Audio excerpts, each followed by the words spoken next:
Many years ago, King Victor Shaw was the king of Manchester.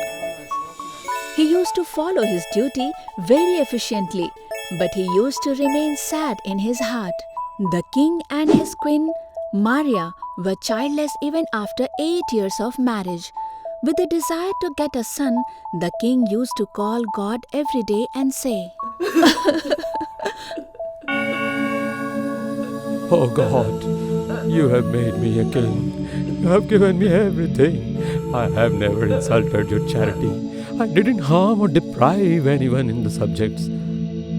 But what would happen to this state without me? What crime are you punishing me with such suffering? Oh God, give me a child too. The queen would also have tears in her eyes on seeing the king crying and praying. One fine autumn morning, King Victor Shaw is out for hunting with his ministers. The king's heart became sad after seeing the blue sky of white clouds, the sweet song of birds all around, the beautiful lotus flower blooming in the pond, and the spring of fragrant, colorful flowers on both sides of the road. Suddenly, he took a vow that he would never hunt again. As soon as he told the minister said, Sir, what are you saying? You are a brave warrior and hunting is a royal religion. Would giving up hunting suit you? You have come to hunt after 12 years. Will you go home empty-handed without any shooting? The king explains his reason. A king's religion is to be devoted to and kind to his people. Why should I kill these helpless animals in the name of hunting? If I love the people of this state, I don't have the right to end life if I can't give life. From now onwards, we will all visit this lovely forest to relax and go for walks, not hunt. 12 years ago, I was a prince, so I knew nothing about paternal affection. At present, I am a king, equal to the father of all. Hearing the words of the king, the minister happily says, I have heard that His Holiness Saint Somahuti's cottage is nearby. Will you go there once? Now instead of hunting, they all headed for the thick forest. After going some distance, the king saw a sage meditating under a banyan tree.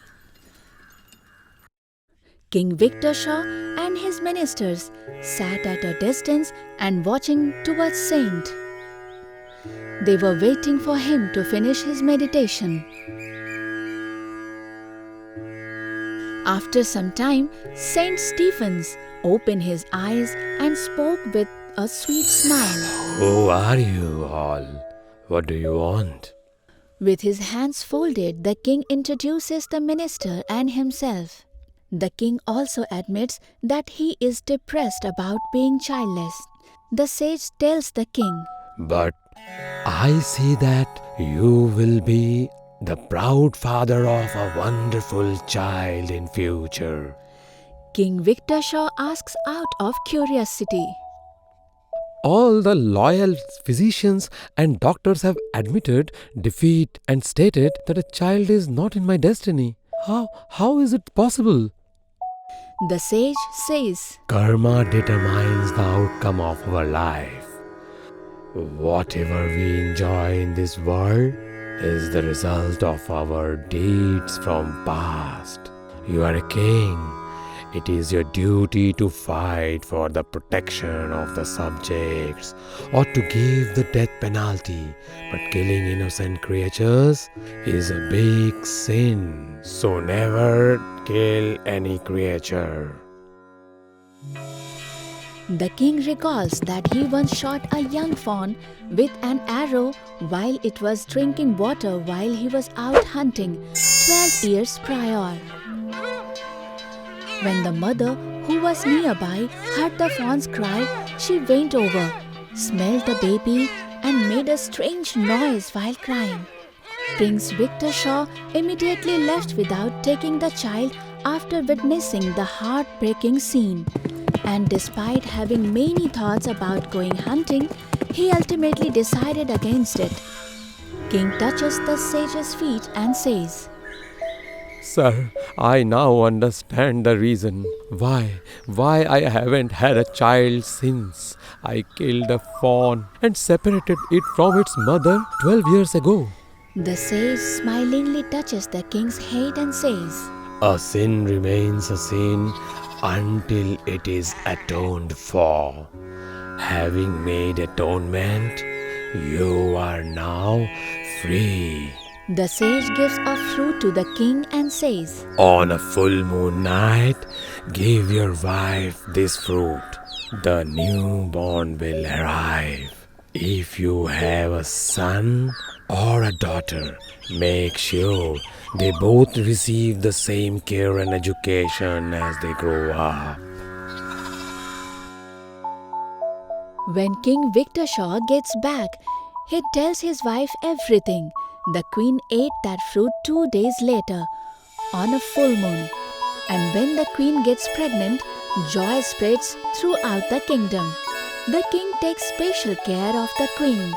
A few months later, the queen gives birth to a beautiful fairy-like child girl, who is named Princess Moana. Saint Stephen pays the girl a personal visit.